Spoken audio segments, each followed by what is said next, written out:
And there is real panic in Nairobi. I saw William Ruto today fumbling with words, trying to explain himself, but trying to digress from the real issues.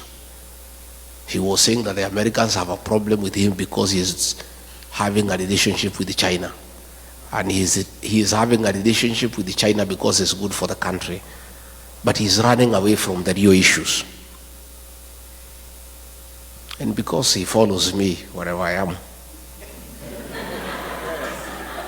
it is good for me to tell him why the Americans have a problem.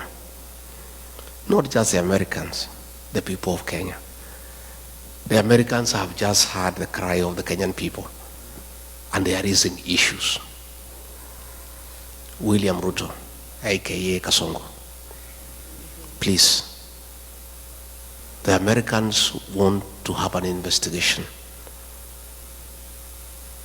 to unearth your business dealings with the Hemeti of RSF in Sudan, where you are doing gold business, and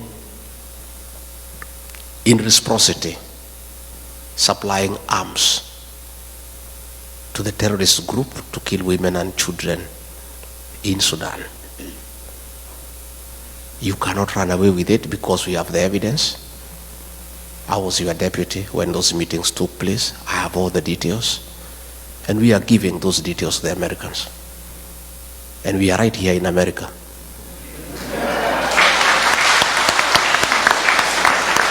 And much as you think we are stupid, don't just think we are just here, just moving around. We are also here to put the Kenyan case to the American government and to Congress and to the Senate.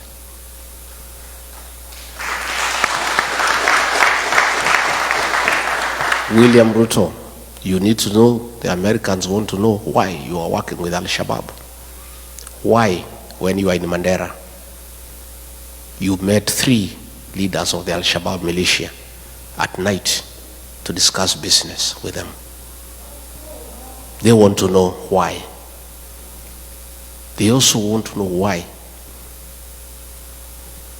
you have removed the requirement for vetting of non-Kenyans before they are given IDs.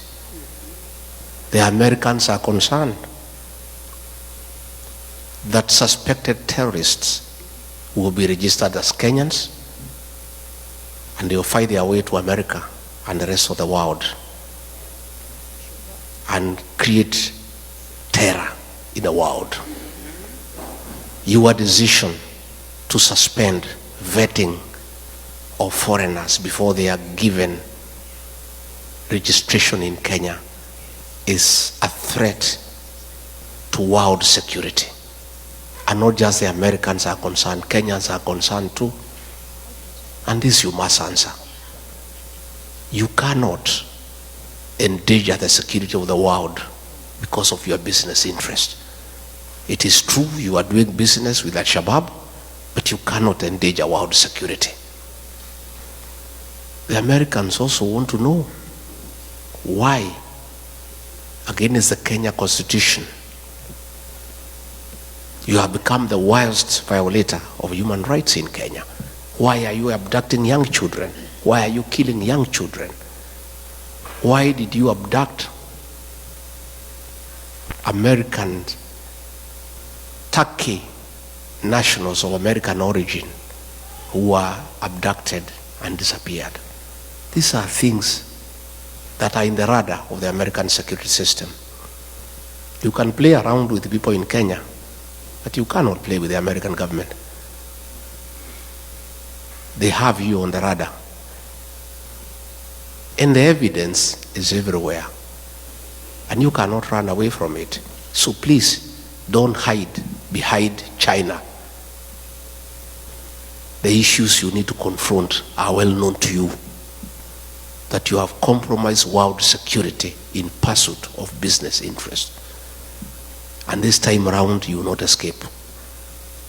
You may push people around in Kenya, You may harass everybody in Kenya, but I don't think you have the capacity to harass the American government. And they have you under the radar.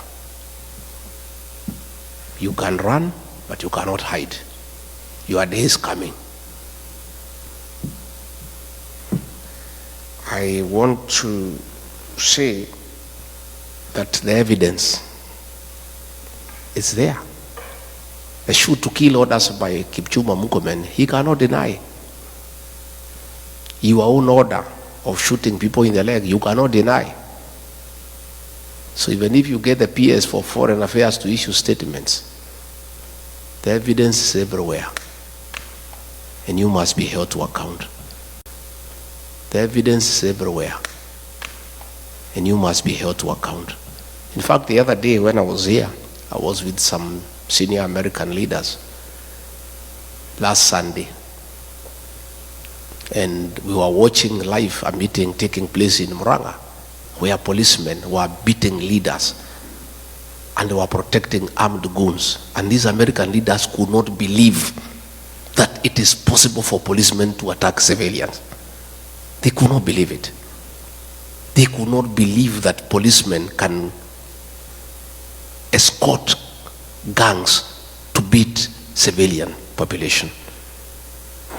William Ruto, that evidence is here in America.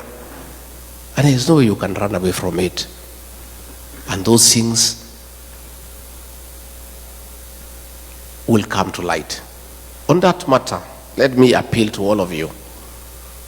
In your respective states, tell them about Kenya.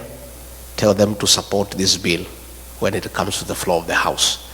Give them details of what is happening in Kenya so that they are well informed, so that they can support the bill, so that a review is done.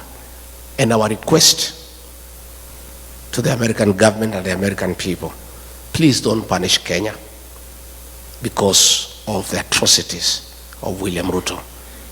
Don't withhold military aid to Kenya. Don't withhold sharing of intelligence with Kenya.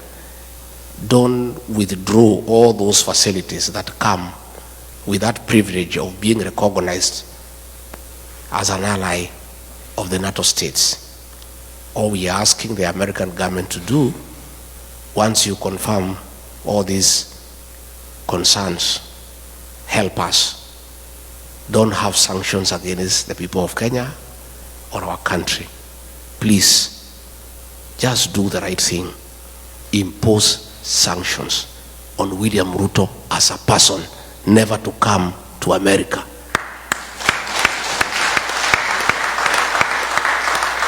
And I think if he does that, that is our problem. Kenya should not suffer because of one person. Let's deal with the person. And I think if the government here can impose sanctions against him, that he cannot come to America and he cannot go to other states that work with America, our problems will be sorted instead of punishing the country because of the actions of one person. Diaspora people.